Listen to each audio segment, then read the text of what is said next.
Почитувани председателки, почитувани колеги, очаквам, че има да дискутираме да направим за двата неща, ще направим и не само вам взета работа. Вие, що не верувате баба работа, слабото префролете се на ова страна. Ова што се дискутира. Знам дека и вие не верувате ова што го дискутирате на целите, затоа тие што се најхрабри, видите на ова страна. Втората работа, ќе ме молам, погледнете ме в очи, јас сум психолог, сакам да ви ме очи изразот на лицето кажува дали верувате во ова што го зборувате или правите чист популизам.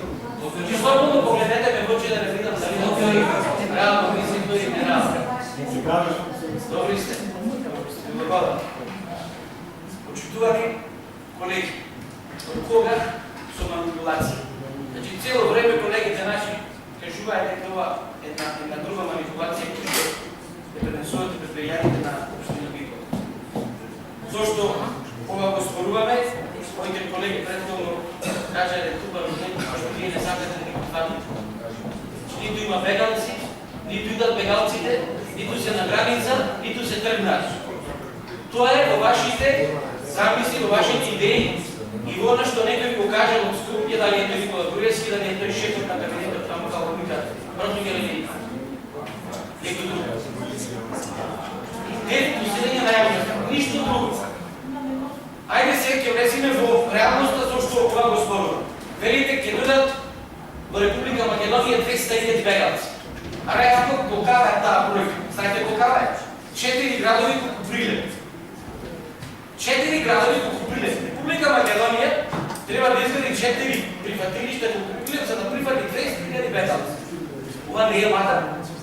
Ова никога нашите легенди кажем те е висината, не земете спицот и да подписи да склади и така натаму. Груба, лага, манипулација. Не е можно, не сте ние фактор што може да тоа да прифати. После нешете тези, значи, зошто е манипулација? Бегалци мигранти, тие се различни работи, јас што мислам, мене е жал, што министерката сами на своите го објаснеше, вие не ги дозволите.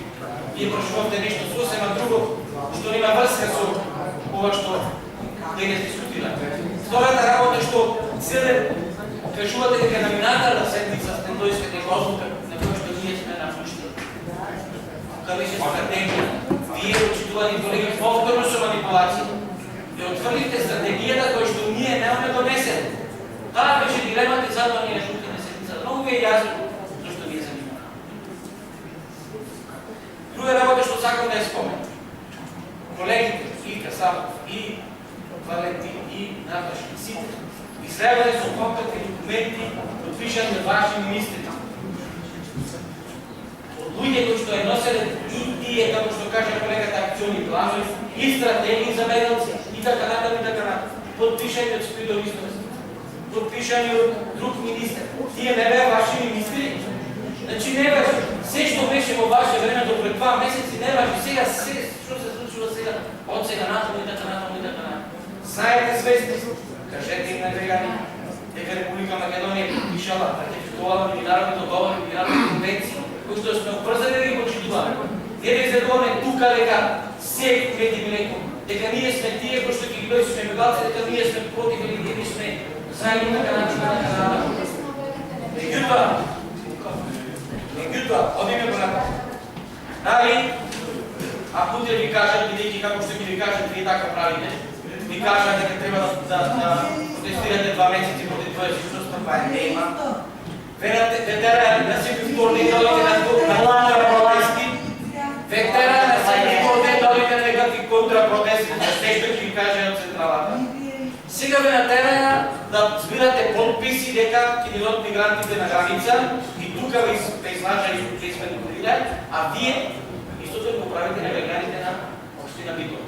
Дали сега, утре ако утекни, ако Никола Груевски се разходи малко порастана, гледа како вчера штуваше ветер, ќе ме натера да збирате подписи за референдум, да го молите некој да не дува ветер, да нема ураган и така натаму. Или тој ќе им каже на граѓаните, почитуваме и граѓани, бидејќи денес дуваше ветер со 120 км на час, ќе дојде ураганот од Америка. Дајте да збираме подпис, дајте да дојде на референдум, дајте со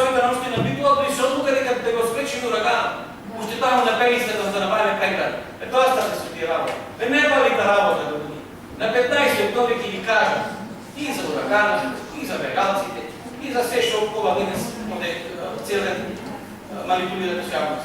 За се ќе ви кажам да ја и за несецитирате. 11 декември ви кажам. И сега ќе ви кажам. Граѓаните на Битола се во опасност. Која е опасност? Ја го прашам.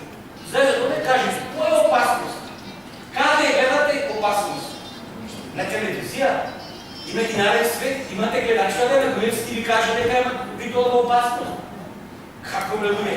Немојте, зборувајте со факти. Друга работа што сакате да наметне. Мигрантите ќе останале во Република Македонија. Ајде ме прашам со практичен пример, обичен пример наш. Ако тргнете вие да одите при коридор Мегаве за Угрешка. Кај ќе застанете да меѓавате во Петочнагова, кај ромите, или во Кркино, или во Куки и така натаму. Застанете, луѓе. Застанете, не манипулирајте. Ќе застанете бегалците од Сирија, не за Мокаре, што ги измислите се сликани во Република Македонија. Луѓето се 10 пати помогаат од нас.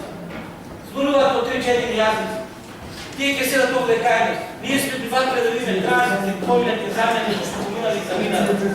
Овде референдум и не знам што се јазиваме, затоа што некој во Скопје го текнало дека држте сега луѓе, сега во моментот ние да се повратиме малку назад, да не да тоталните избори, тоа што зборуваат колеги. Истото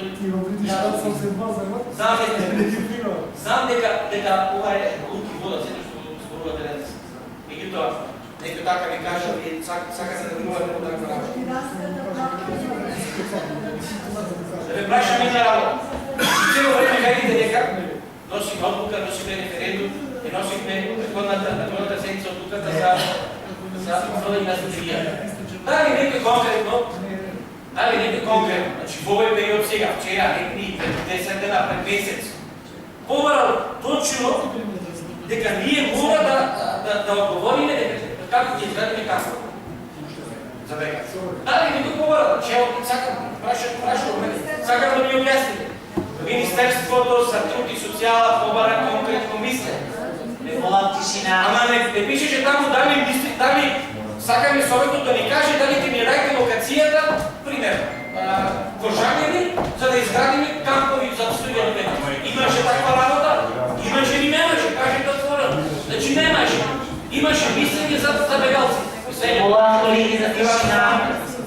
Не да отворите стратегијата не може, каже предходно. Не може ние да отвориме нешто што ние не сме го донеле, почитувани колеги. Знаете сами. Меѓутоа вие сакате да направите популизам пред граѓаните. И тоа го истуркавте на минатата седмица, затоа што вие како опозиција изравате надолу, не служувајќи се пак со тие манипулации што ги правите. И така натаму и така. Тоа можам да зборувам дали, ама нема ќе престанам тука, бидејќи доволно се е споменето, се е кажано, ќе престанете да манипулирате. Ние